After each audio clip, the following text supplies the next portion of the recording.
Jacques Delors est décédé à 98 ans. Le président Emmanuel Macron a rendu hommage à l'inépuisable artisan de notre Europe. Bombardement de la gare de Kherson. Près de 50 drones russes ont frappé l'Ukraine dans la nuit de mardi à mercredi, tuant 6 personnes et privant d'électricité une grande partie de Kherson. Alors que les bombardements se poursuivent dans la bande de Gaza, un raid de l'armée israélienne a fait 6 morts dans un camp de réfugiés en Cisjordanie. Alerte aux inondations aux Pays-Bas et en Allemagne. Plusieurs cours d'eau ont débordé suite à de fortes précipitations.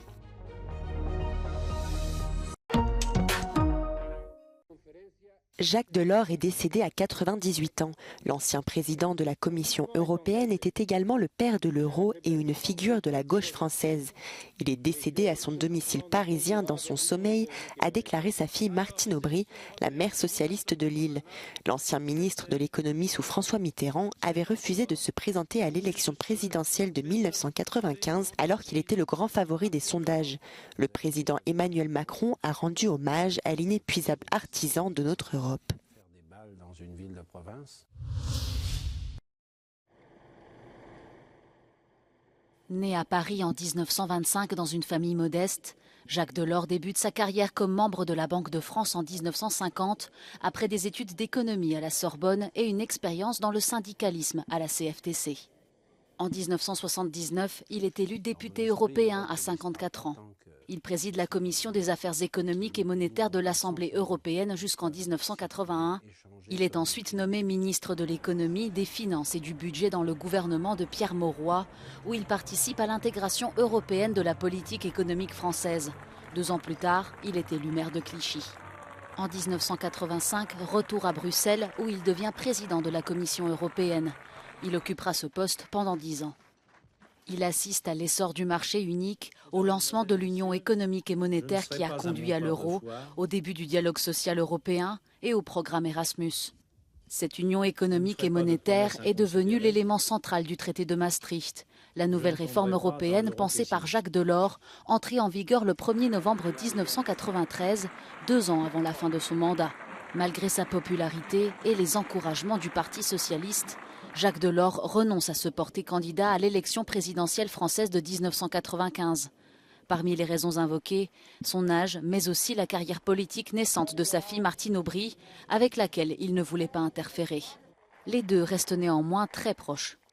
En 2015, le Conseil européen le nomme citoyen d'honneur de l'Europe, un titre décerné jusque-là à Jean Monnet et Helmut Kohl.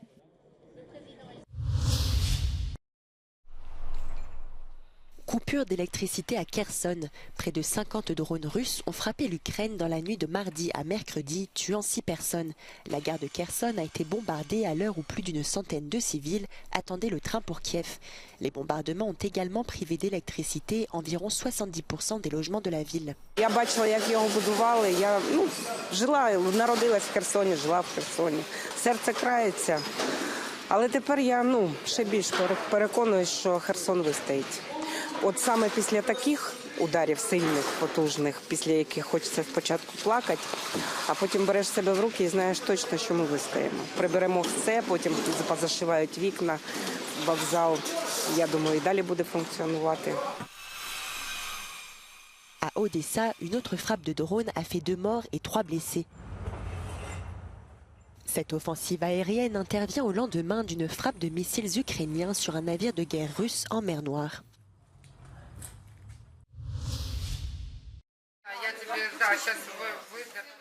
Dans cette pièce remplie de cadeaux, les bénévoles s'activent. Ces présents ne sont pas destinés à des enfants, mais aux soldats ukrainiens qui passeront les fêtes sur le front. À l'intérieur, des produits essentiels, mais également des lettres et dessins d'enfants. De quoi remonter le moral des troupes, selon la cofondatrice de l'association. Веземо подарунки від наших діток з міста Кропивниці. Ми хочемо привітати наших хлопців, трохи їм підняти бойовий дух. Ми припинили рахувати ці поїздки, кількість їх, тому що кожна поїздка для нас, вона, скажімо так, робиться серцем. І з кожною поїздкою ми віддаємо частинку своєї душі і тепла тим, хто захищає нас на передовій. En février 2024, la guerre entrera dans sa 3e année. Les Ukrainiens, partagés entre espoir et lassitude, n'ont qu'une envie, que ce conflit se termine le plus vite possible.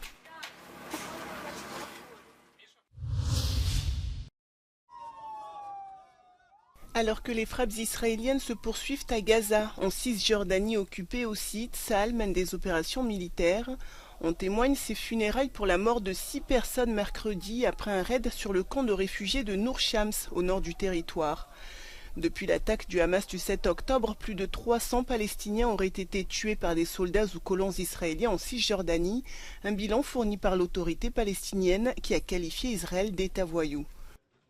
لن تنتصر إسرائيل على إرادة الشعب الفلسطيني في الوصول إلى الحرية والاستقلال والدولة. والقتل اليوم البشع هو من باب الفشل. إن إسرائيل اليوم في الحضيض. والذين تقاطروا لدعمها في أوائل الأحداث اليوم أصبحوا يخجلوا منها ويتنصلوا من دعمها. Dans la bande de Gaza, Tsahal poursuit son avancée terrestre dans le sud à Khan Younes, mais également dans le centre du territoire. Le conflit pourra encore durer plusieurs mois selon l'état-major de l'armée israélienne. Au total, plus de 21 000 Palestiniens ont été tués depuis le début de cette guerre, selon un bilan du ministère de la Santé du Hamas.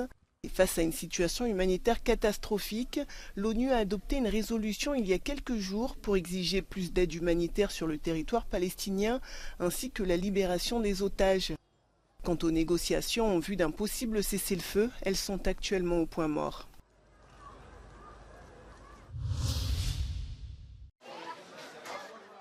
L'hôpital de la ville de Dar el-Balah accueille des dizaines de personnes amputées suite aux bombardements israéliens dans la bande de Gaza. Entre la mort ou la perte de sa jambe, Shaiman Abahin, jeune étudiante de 22 ans, a dû vite faire un choix, tout comme Nawel Jaber, mère de famille, elle aussi amputée. Toutes les deux sont traumatisées.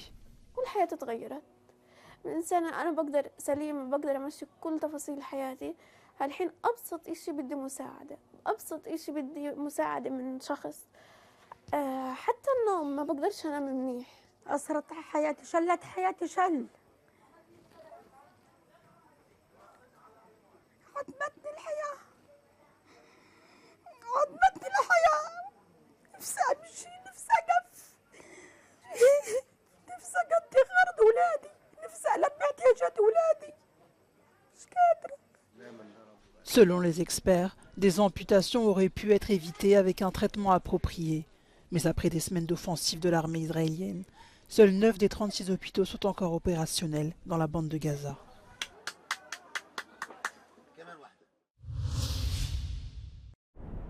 Au Nigeria, le bilan d'une série d'attaques contre des villages dans le centre-est du pays s'est encore alourdi.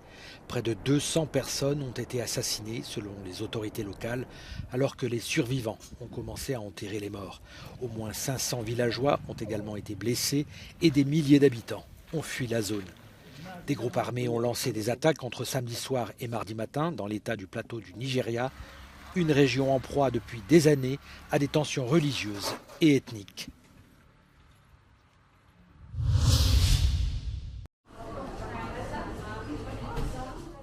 Flambée de choléra au Soudan.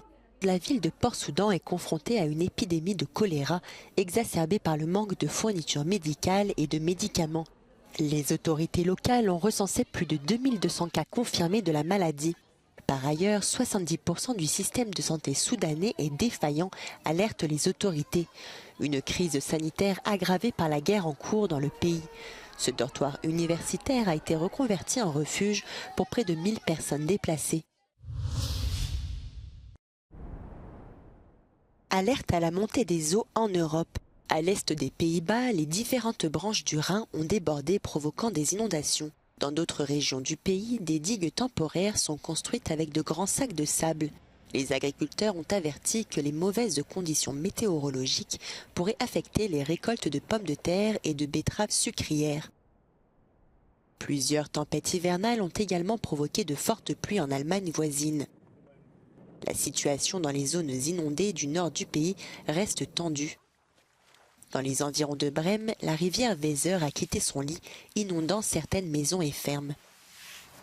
En Norvège, le mauvais temps est ressenti différemment. Les conditions météorologiques ont transformé la chaussée en patinoire. Aussi, de nombreux accidents de la route ont fait de multiples blessés. La tempête Henk devrait, elle, atteindre le sud de la Scandinavie en fin de semaine.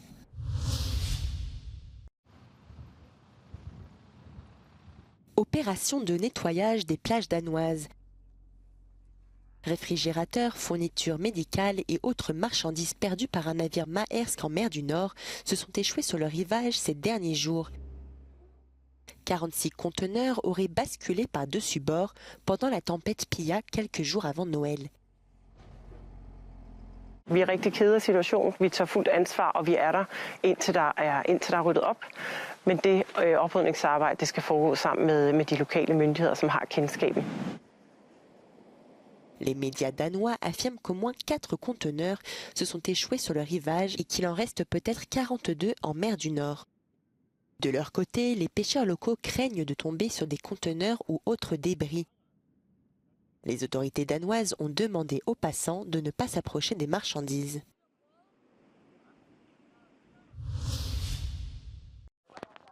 En Colombie, Shakira a été immortalisée mercredi dans sa ville natale de Barranquilla. Les autorités ont dévoilé une statue en bronze et en aluminium en l'honneur de la diva de la pop. Le monument de 6,5 mètres de haut représente la chanteuse dans l'une de ses célèbres tenues de danse du ventre. L'œuvre a été signée par le sculpteur Hino Marquez. La pop star colombienne a remporté cette année 3 Latin Grammys. Elle a fait également la une des journaux pour fraude fiscale en Espagne.